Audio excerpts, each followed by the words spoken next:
Hello दोस्तों। तो आज वायुमंडल का कुछ इम्पोर्टेंट थ्योरी है जिसको आप 5 मिनट अगर समझ लेते हैं तो आपका सारा ऑब्जेक्टिव सॉल्व हो सकता है। तो समझते हैं वायुमंडल के बारे में। तो देखिए यहाँ पर लिखे हम वायुमंडल, जलमंडल, स्थलमंडल। ये जहाँ पर तीनों मिलता है बीच में कॉमन है उसे जैवमंडल कहते हैं। जैवमंडल पर ही जीवन संभव होता है। तो हम समझ रहे हैं कि वायुमंडल क्या है। तो पृथ्वी के चारों ओर फैले हुए गैसीय आवरण को वायुमंडल कहते हैं। पृथ्वी की चारों ओर गैसीय आवरण फैले हुए को क्या कहते हैं? वायुमंडल कहते हैं। या अर्थात कह सकते हैं गैसीय आवरण अर्थात वायु के परतों को भी हम वायुमंडल कहते हैं। वायु के परतों को वायुमंडल कहेंगे। या कह सकते हैं पृथ्वी के चारों ओर फैले हुए गैसीय आवरण को क्या कहेंगे? वायुमंडल कहेंगे। अब वायुमंडल विभिन्न गैसों का मिश्रण है। बहुत इंपॉर्टेंट क्वेश्चन है, यहाँ पर समझना है। वायुमंडल क्या है? विभिन्न गैसों का मिश्रण है। अब वायुमंडल में कौन कौन सा गैस पाया जाता है? तो बहुत इंपॉर्टेंट है। जैसे कि नाइट्रोजन अति 78% पाया जाता है, 78.0। तो ये सीधा आप 78 याद रख लीजिएगा। और सबसे अधिक मात्रा में वायुमंडल में क्या पाया जाता है? तो अति नाइट्रोजन ही पाया जाता है। ऑक्सीजन की बात करें तो 20.93% पाया जाता है। और जो जीवन के लिए बहुत क्या होता है? उपयोगी होता है ऑक्सीजन। आज इसके बात करेंगे आर्गन। तो पूछेगा दोस्तों अक्रिय गैस कौन सा है जो वायुमंडल में पाया जाता है? तो आर्गन पाया जाता है। ये बहुत इंपॉर्टेंट है, तो यहाँ पर आप याद रख सकते हैं। और CO2 कार्बन डाइऑक्साइड जो 0.03 पाया जाता है। बहुत इंपॉर्टेंट क्वेश्चन है। यानी कार्बन डाइऑक्साइड की मात्रा यानी CO2 का मात्रा कितना वायुमंडल में पाया जाता है? तो 0.03 पाया जाता है। अब ये समझते हैं कार्बन डाइऑक्साइड सबसे भारी गैस है। क्या है दोस्तों? भारी गैस है। और यह निचले परत में पाया जाता है और इसे ग्रीन हाउस के श्रेणी में भी रखा जाता है। यहाँ पर क्या लिखे हैं? ग्रीन हाउस के श्रेणी में भी रखा जाता है। तो ये आप याद रख सकते हैं। और यह सूर्य के प्रकाश को अवशोषित करता है। यह याद रखना है दोस्तों आपको। जो CO2 है जो सूर्य के प्रकाश को अवशोषित करता है। और पृथ्वी पर हो रहे ग्लोबल वार्मिंग के जिम्मेदार भी CO2 को ठहराया जाता है। अब यहाँ पर समझना है कि वायुमंडल को 5 भागों में बांटा गया है। जैसे इंग्लिश में हम लिखे हुए हैं क्योंकि कभी कभी इंग्लिश में भी नाम दिया जाता है। तो यहाँ पर देखिए हम लिख दिए हैं, क्या लिखे हैं? ट्रोपोस्फीयर, जिसे हम क्या कहते हैं दोस्तों? ट्रोपोस्फीयर। ट्रोपोस्फीयर क्षोममंडल कहते हैं। इसे संवहन मंडल भी कहा जाता है। ट्रोपोस्फीयर, इस पर से क्या है? स्ट्रेटोस्फीयर, इस पर से मेसोस्फीयर, अति आइनोस्फीयर, एक्सोस्फीयर। तो ये आपको याद रखना है, इंग्लिश में भी इसका नाम याद रखना है। अब यहाँ पर हम समझते हैं, ये मेरा क्या हो गया दोस्तों? ये पृथ्वी हो गया। और इसके चारों ओर जो गैसीय आवरण पाया जाता है इसे क्या कहते हैं? वायुमंडल कहते हैं। क्लियर? वायुमंडल गैसों का मिश्रण है जिसमें सबसे अधिक मात्रा में क्या पाया जाता है? नाइट्रोजन पाया जाता है। अब यहाँ पर हम समझ रहे हैं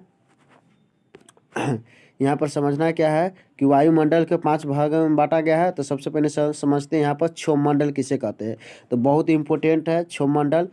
क्षोममंडल में समझना है कि CO2 की मात्रा मतलब कि भारी गैस है तो यह सबसे निचली परत में होता है। और क्षोममंडल पृथ्वी की सतह से सटा होता है क्योंकि यह सबसे पृथ्वी के करीबी है। तो यह पृथ्वी के सतह से सटा होता है। कौन सा? क्षोममंडल। क्षोममंडल ही में मौसम संबंधित घटना घटती है। कौन में? क्षोममंडल में। और इसीलिए इसे संवहन मंडल भी कहा जाता है। क्लियर? मौसम संबंधी जैसे वर्षा हो गया, आंधी तूफान हो गया। क्लियर हो गया? तो ये कौन में आता है? क्षोममंडल में आता है, जिसे हम संवहन मंडल भी कहते हैं, इंग्लिश में ट्रोपोस्फीयर कहते हैं। क्लियर? अब इसके बाद समझते हैं, जैसे जैसे हम इसमें ऊपर जाते हैं तो 165 मीटर की ऊंचाई पर जाने पर 1 डिग्री सेल्सियस तापमान घट जाता है। क्या बोले हमने? 165 मीटर की ऊंचाई पर जाने पर 1 डिग्री सेल्सियस तापमान क्या होता है दोस्तों? घट जाता है। और इसका बात करें तो ध्रुव क्षेत्र पर इसका अगर ध्रुव क्षेत्र पर इसका ऊंचाई 8 किलोमीटर होता है। और विषुवत रेखा पर दोस्तों इसका ऊंचाई 18 किलोमीटर होता है। तो ये क्लियर हो जाएगा आपको। औसत पूछेगा तो 12 से 16 के बीच में आप मार सकते हैं। क्षोममंडल का ऊंचाई आप समझते हैं। क्षोममंडल के बारे में तो इतना समझ गए। ऊंचाई बढ़ने पर ऊंचाई बढ़ने पर तापमान इसका क्या होता है दोस्तों? कम होता है इसमें। अब यहाँ से समझते हैं समतापमंडल, जिसे स्ट्रेटोस्फीयर कहा जाता है। इसमें दोस्तों इसमें वायुयान उड़ता है क्योंकि इसमें मौसम संबंधी घटना नहीं घटता है। तो क्या करेगा? वायुयान आराम से उड़ जाएगा। तो ये क्लियर है, आप इसको याद रख सकते हैं। वायुयान उड़ने के लिए होता है। और इसका ऊंचाई की बात करें दोस्तों तो 18 से 50 किलोमीटर होता है। सॉरी, ठीक है 20, यानी कि यहाँ पर 20 कह सकते हैं। 20 यहाँ से ये हो जाएगा आपका 20 हो जाएगा, यानी कि क्षोभ मंडल है 20 से, यानी कि 20 से कह सकते हैं 50 तक कौन समताप मंडल होता है। 20 से 50 तक संताप मंडल का क्षेत्र होता है। और इसमें आपको याद रखना है कि वायुयान उड़ता है, मतलब कि इसमें इजी से उड़ सकता है। इसे वायुयान को उड़ने के लिए आदर्श माना जाता है किसे, समताप मंडल को, क्योंकि इसमें अधिक क्या कह सकते हैं मौसम संबंधी घटना नहीं घटता है। और इसमें बहुत इंपॉर्टेंट बात है कि ओजोन परत का लेयर इसी में पाया जाता है, जो हमें पराबैंगनी किरण से बचाता है। ये पराबैंगनी किरण को अवशोषित कर लेता है कौन, ओजोन परत। और ओजोन परत को CFC क्लोरोफ्लोरोकार्बन क्या कर रहा है दोस्तों, नीचे से प्रभावित कर रहा है। तो यह आपको याद रखना है। और ओजोन परत कहाँ से कहाँ तक पाया जाता है, तो 15 किलोमीटर से 35 किलोमीटर तक पाया जाता है। ओजोन परत का सूत्र क्या होता है, O3। क्या होता है, O3। तो ये क्लियर हो गया, अब समझना क्या हो गया, यानी क्षोभ मंडल पढ़ लिए, संताप मंडल पढ़ लिए। अब समझते हैं मध्यम मंडल। मध्यम मंडल के बारे में आपको दोस्तों इतना याद रखना है, इसका ऊंचाई 50 से 80 किलोमीटर हो जाएगा। और इसमें समझना है कि सबसे कम तापमान इसी में होता है, यानी कि -100 डिग्री सेल्सियस होता है। और उल्का संबंधी घटना इसी में घटता है। क्लियर, इतना आपको याद रखना है सिर्फ। आप समझते हैं आयनी मंडल। इसमें आयनी गुण पाया जाता है। और इसमें यहाँ से अगर पराबैंगनी किरण छोड़ते हैं तो इसमें टकरा के फिर पृथ्वी पर परावर्तित होकर पृथ्वी पर चला था। ये भी आपको याद रखना है। आप समझते हैं सबसे बाहरी भाग यानी कि बाह्य मंडल कहिए या बहिर्भाग कहिए, आपको इतना याद रखना है।